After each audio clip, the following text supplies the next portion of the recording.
आइए दोस्तों, स्वागत है आपका इस हमारे यूट्यूब चैनल में। तो मैं ये क्या आया हूँ आप सबों के लिए आज फिर से हिंदी कौन सा हिंदी, तो ये है अब आपका बीए पार्ट 2 का हिंदी जो ऑनर्स से हिंदी रखा है, जो चौथा पेपर है। तो आज मैं बताऊंगा चित्ररेखा के बारे में बुक पर्सन से। देखिए बुक पर्सन में कैसा क्या है, कहानी है, कविता है, पोयम है, क्या है, उपन्यास है। तो ये उपन्यास चित्ररेखा एक उपन्यास है। इस उपन्यास के बारे में आपको मैं बताने वाला हूँ यहाँ पे आज। तो आज हमारे चैनल में आप बने रहिए और अंत तक देखना ना भूलें, तभी तो समझ में आएगा। आप छोड़ के और भगा के देखिएगा तो आपको समझ में नहीं आएगा। तो आइए जानते हैं कैसा क्या कहता है इसमें। देखिए यहाँ पे पहले कहता है कि उपकर्मणिका है। उपकर्मणिका है, इसमें क्या कहता है कि श्वेतांग ने पूछा और पाप महाप्रभु रत्नांबर मानो एक गहरी निंद्रा से चौंक उठे। कहाँ पे महाप्रभु जो रत्नांबर थे गुरु जी, वो निंद्रा से चौंक उठे। पाप के बारे में जो पूछा, किसने पूछा था? तो आपका पूछा था श्वेतांग ने। किसने? श्वेतांग ने आपका पाप के बारे में पूछा था। जैसे कि हम कुछ नहीं जानते हैं, अगर हमें ऐसा कुछ पूछ लेता है कि जवाब देना मुश्किल हो जाता है तो हम चौंक ही जाते हैं। इसी तरह महाप्रभु रत्नांबर जो है वो जानते थे, लेकिन अचानक ऐसे पूछने पर वो चौंक गए कि पाप क्या है, आखिर ऐसा प्रश्न क्यों आया सामने। तो यहाँ पे क्या कहता है, फिर उसने बताया, उन्होंने श्वेतांग की ओर एक बार ध्यानपूर्वक देखा। क्या किया? श्वेतांग की ओर एक बार ध्यानपूर्वक देखा और देखा पाप।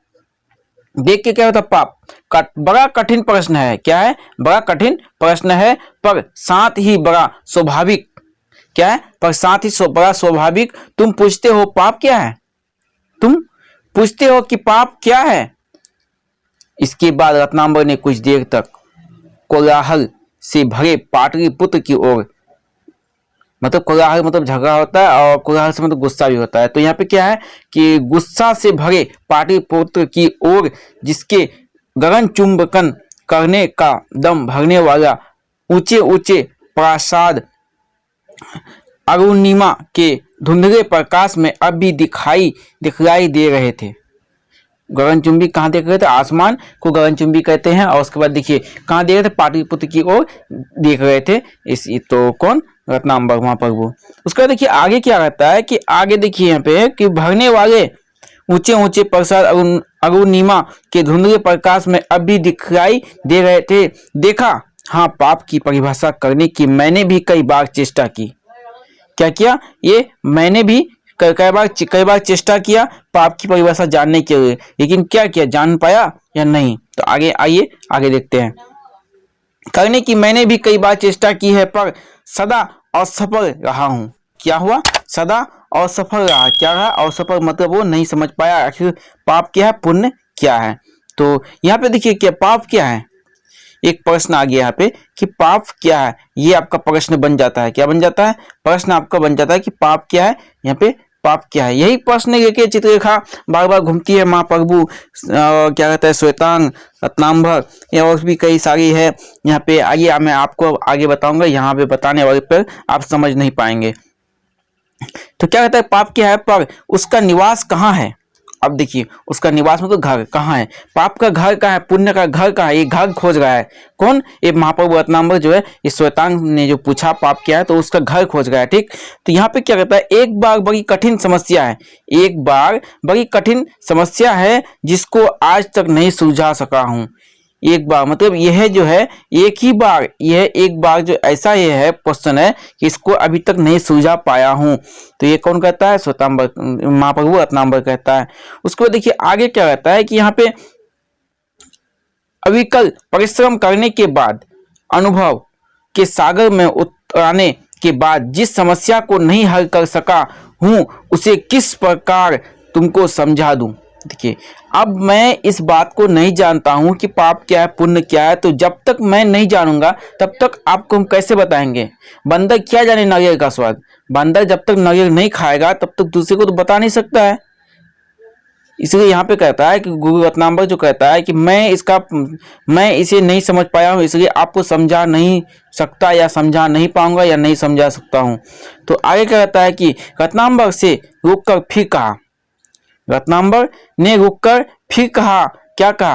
पर श्वेतांग, यदि तुम पाप को जानना ही चाहते हो, यदि श्वेतांग को कहता है अपने शिष्य को, यदि तुम पाप को जानना ही चाहते हो तो तुम्हें संसार में ढूंढना पड़ेगा। क्या करना पड़ेगा? तुम्हें संसार में ढूंढना पड़ेगा, इसके लिए यदि तैयार हो। उसको कह रहा है कि इसके लिए क्या तुम तैयार हो पाप को ढूंढने के लिए।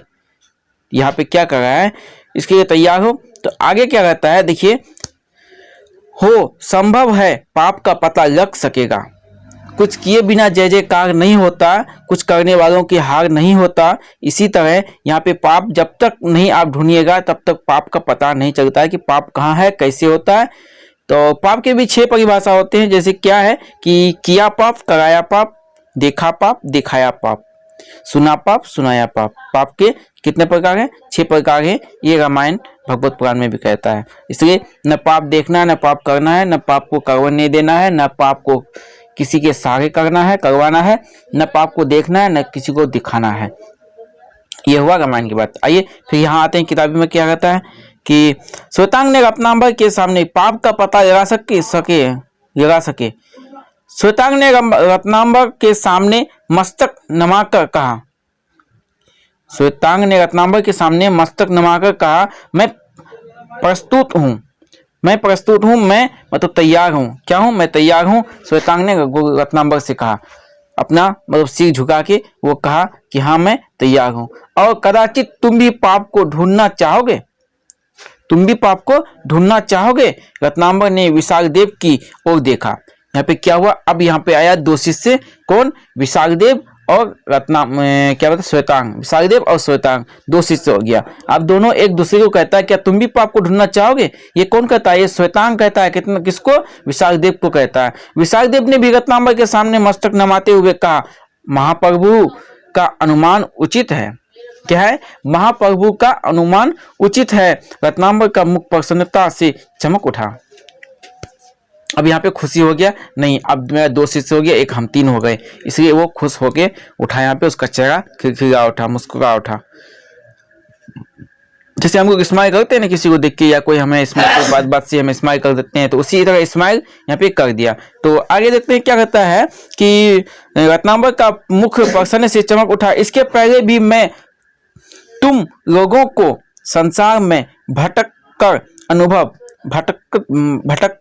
मतलब यहाँ पे क्या है कि इससे पहले तुम लोगों को मैं संसार में भटकने देता हूँ, ताकि आप लोगों को, तुम दोनों को अनुभव हो जाए, अनुभव प्राप्त करने के लिए छोड़ दूं।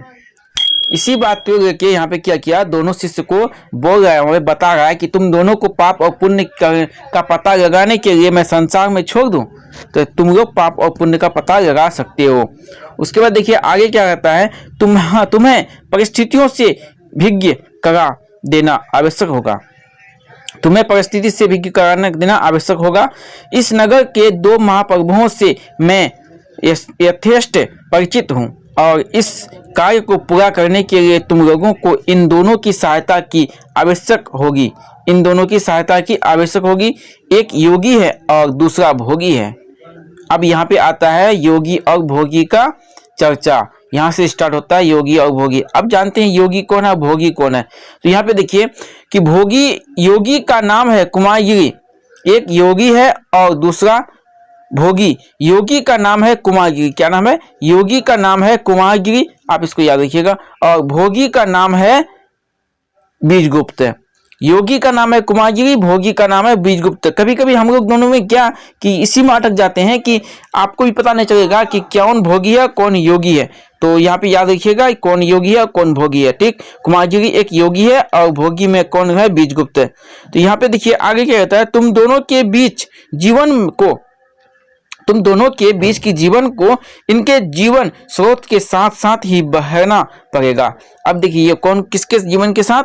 तो योगी और भोगी के जीवन के साथ आप दोनों को बहना पड़ेगा। दोनों शिष्यों ने एक साथ उत्तर दिया, स्वीकार है। क्या कहा? दोनों शिष्यों ने एक साथ उत्तर देकर कहा, हाँ प्रभु स्वीकार है। हमें इन दोनों के सहारा अगर मिल जाए तो हम खुशी खुशी इन दोनों के साथ बह जाएंगे। ये स्वीकार है। किसने कहा? दोनों शिष्यों ने कहा। आइए नेक्स्ट चैप्टर जानते हैं हम नेक्स्ट वीडियो में। तब तक के लिए हमारे वीडियो से जुड़े रहें। धन्यवाद।